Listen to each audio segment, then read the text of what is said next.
there are going to be good hunters and hunters that aren't so good. And part of the way, and this is to think of a hierarchy as something other than a dominance hierarchy, because the dominance hierarchy theory is slightly flawed because it implies that the hierarchy is only based on power. Right? But that's not right. Like, if you have a hunting party or a building crew or anything like that, a lot of what elevates one man above the other in the dominance hierarchy isn't power, it's competence. You know, so the best hunter has the highest reputation, or the best builder has the highest reputation, or, you know, it depends on what the hierarchy is devoted for, but the person who's best at that rises to the top. You know, all other things being equal. And that's often the case even if people don't like them very much.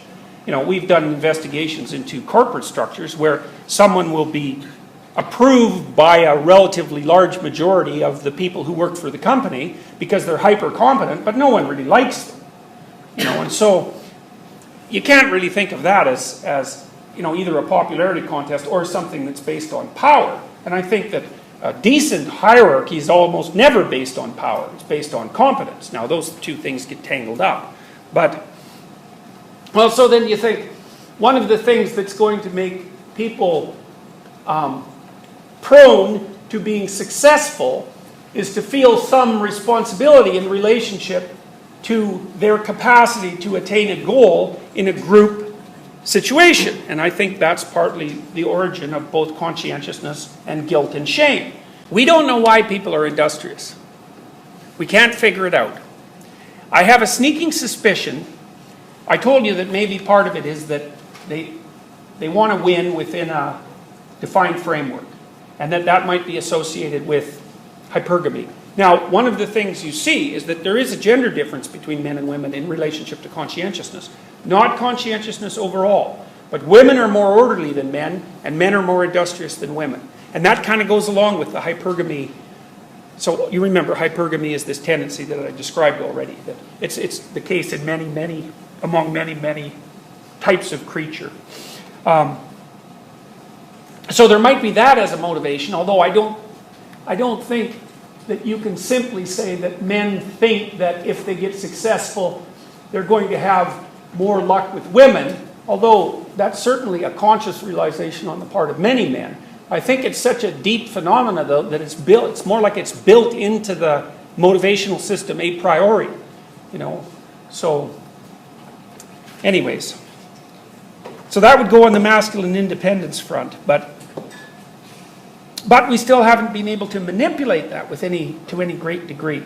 Maybe we're thinking as well that what conscientious people are doing is not so much striving to get to the top as they are trying really hard to stay away from the bottom. And that would go along with the orderliness, industriousness overlap. You know, say if part of what makes you orderly and somewhat industrious is disgust sensitivity, one of the things that you might want to do is flee from the bottom of dominance hierarchies, because the bottom of the dominance hierarchy is a bad place to be from the perspective of maintenance of health. Like, people at the bottom of dominance hierarchies are, generally speaking, in much rougher shape than the people who are closer to the top. And so part of being industriousness might be, maybe you're motivated by not wanting to fail. And then you might think, well, that's anxiety. But maybe not, you know. Conscientious people, let's say you have someone walking down the street and they encounter a homeless person.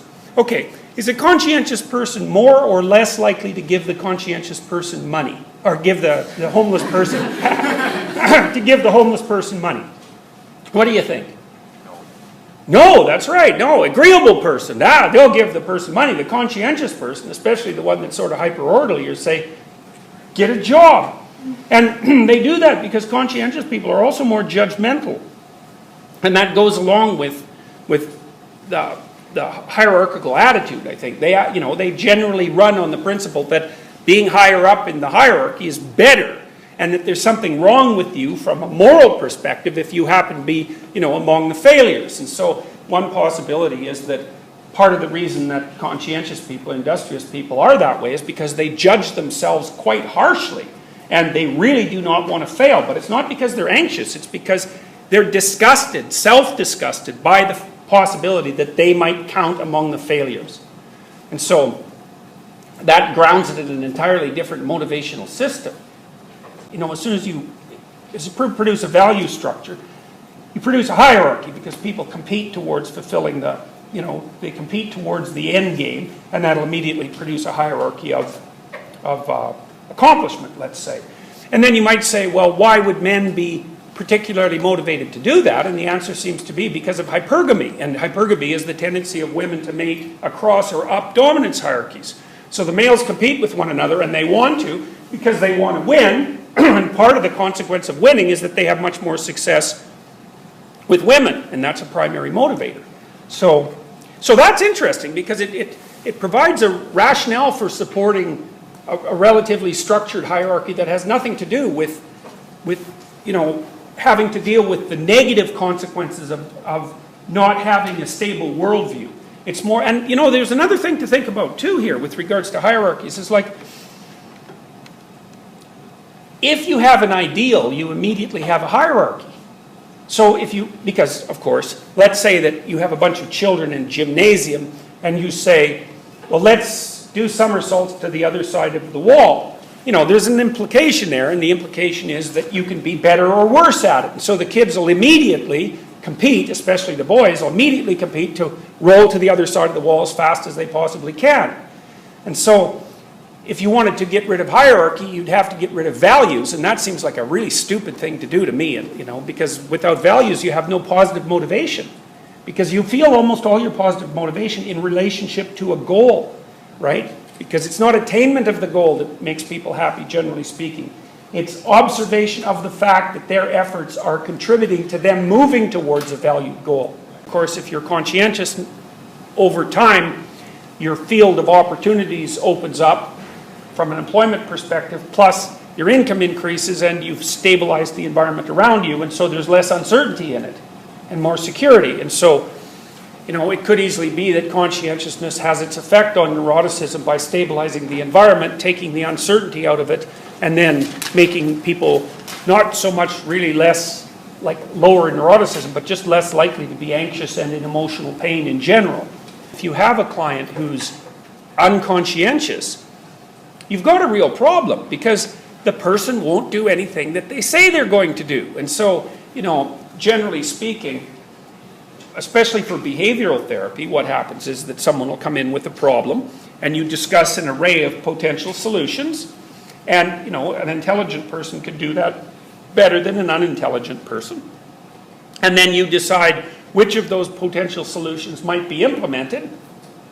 And then you wait. You know, you don't want to put too much of a burden on the person because you want to make the probability that they'll actually implement the change very high, so you do it quite slowly because people aren't that good at implementing behavioral changes. And then, you know, hopefully the person comes back and says, well, I've tried this and, you know, here's the outcome, and then you modify it accordingly. That's essentially called collaborative empiricism. But the problem with doing that with someone who's unconscientious is they'll come back and they'll say, well, I didn't get around to it. It's like, okay, well, what are you supposed to do about that? It's like, if the person doesn't get around to doing things that'll help, how can you get them to get around to doing anything that'll help? It's one of those flaws that seems to interfere with the process itself.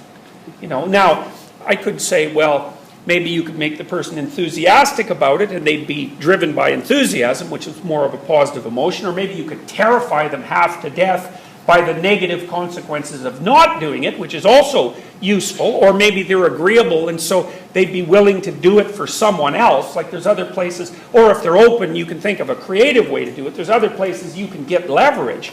But without the conscientiousness, there's a real problem. It's really difficult. Conscientiousness is a good predictor of long-term life success. It's a good predictor negatively of divorce. So more conscientious people are less likely to get divorced. It's a really good predictor of grades. It's a decent predictor of income. It's a good predictor of social status, eventual social status. It seems to be particularly good at predicting outcomes for people who are engaged in managerial, administrative, and process management occupations. And so all of those occupations are characterized by the necessity of reliability, integrity, and attention to detail. So overall, if you're conscientious, you're going to be more satisfied with your life, especially as you progress through time, and you're going to be more happy. You're going to be happier.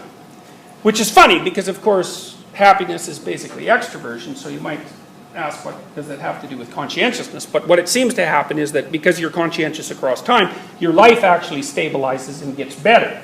And so even though you might not be more happy, you'll be less miserable. And I'll tell you, if you give people a choice between less miserable and happier, they'll take less miserable. Because it's really painful to be miserable, but it's only moderately good to be happy. Like, we have a much bigger capacity for negative emotion than for positive emotion.